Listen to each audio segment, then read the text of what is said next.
The world had watched empire rise and fall for centuries, but none stood so gloriously as Constantinople, a city born from the dream of Constantine the Great, standing for more than 1,000 years as the shining jewel of the Eastern Roman Empire. Its wall had repelled dozens of armies, crusaders, Persians, and Arabs, all tried and failed. Many believed it would never fall, but in 1453, a 21-year-old Ottoman Sultan was about to change that belief forever. His name was Mehmed, and he had a vision so daring, so unstoppable that history would never be the same again. Mehmed was no ordinary ruler. From his childhood, he was different. Raised in the shadow of power, trained in military tactics, fluent in Arabic, Persian, Turkish, Greek, and Latin. He wasn't just a warrior, he was a scholar, a visionary, and a believer in destiny. Constantinople obsessed him, it haunted him. Even as a boy, he would gaze at maps, tracing the outline of the ancient capital. He read tales of Alexander the Great and Julius Caesar, but knew that unless he conquered this legendary city, his name would be forgotten among the shadow of history. But before we dive into the siege, we must first understand the boy behind the crown. Why did Mehmed become Sultan at just 12 years old, and why was he forced to step down? Mehmed's father, Sultan Murad II, was a capable and battle-hardened ruler of the Ottoman Empire who had spent years fighting off Christian crusaders and internal revolts. But in 1444, a series of personal tragedies and political development led him to an unexpected decision. He abdicated the throne in favor of his 12-year-old son, Mehmed II. One of the major reasons behind this decision was heartbreaking death of his elder son Alauddin Ali Jalebi, who was reportedly poisoned or died mysteriously. This personal loss devastated Murad deeply, pushing him into a state of grief and spiritual withdrawal. By these events, the young Mehmed II ascended the throne at the age of just 12, under the guidance of powerful advisors like Zanos Pasha and his spiritual mentor Akshamsuddin. However, Mehmed's reign was soon tested. The Christian alliances violated the treaty and launched a new crusade, putting the Ottoman Empire in grave danger. Many in the court feared that the young Sultan lacked the military experience to handle such a massive threat. In desperation, Mehmed sent a legendary message to his father stating, "If you are the Sultan, come and lead your armies. If I am the Sultan, then I order you, come and lead my army." This powerful call brought Murad back to the throne, and he crushed the invading Crusader forces at the Battle of Varna in 1444, providing an unmatched leadership once again. Though Murad ruled for several more years after returning. After Murad's death in 1451, Grand Vizier Jandarli Halil Pasha secretly sent two letters, one to Orhan in Constantinople, inviting him to claim the throne, and one to Mehmed in Manisa, merely informing him of his father's death.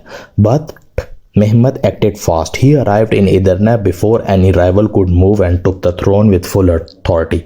This time he wasn't a boy, he was a ruler with a mission to conquer Constantinople. No betrayal would stop him now. But his path to glory wasn't clear of obstacles. One of the biggest came from within his own court, Jandarli Halil Pasha. His powerful and influential Grand Vizier openly opposed the plan to besiege Constantinople. Halil Pasha believed it was too risky, too expensive, and could provoke a catastrophic European response. He had lived through decades of diplomacy and saw the empire interest better served through trade than war.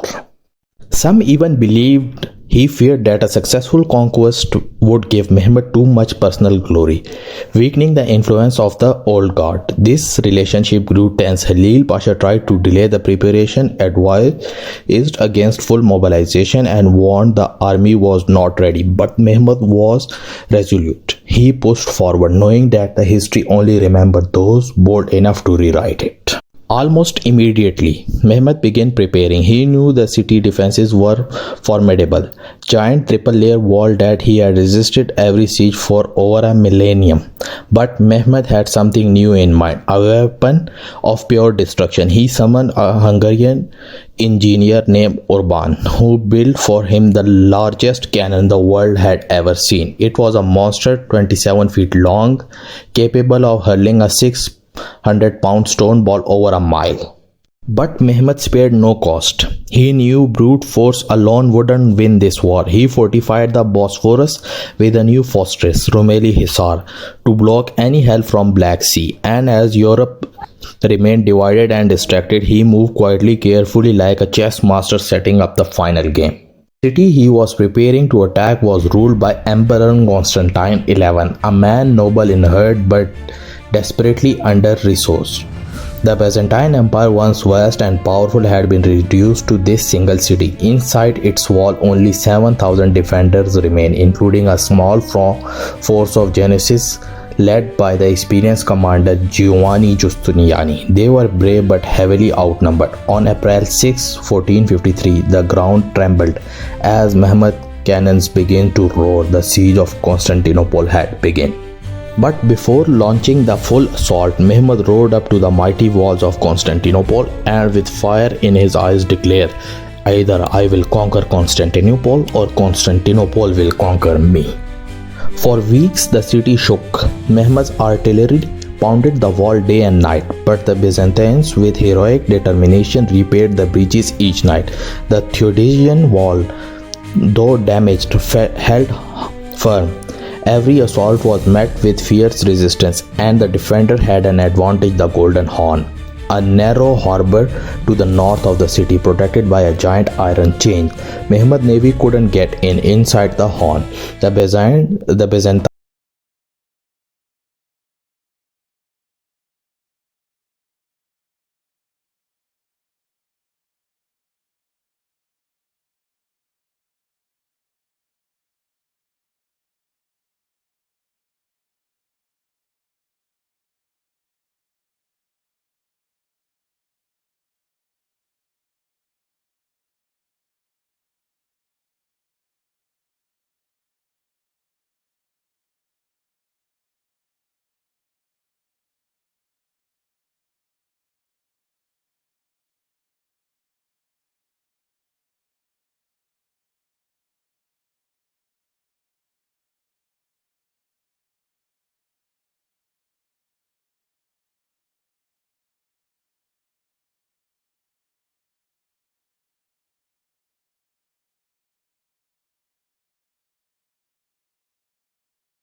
epic history. Thank you.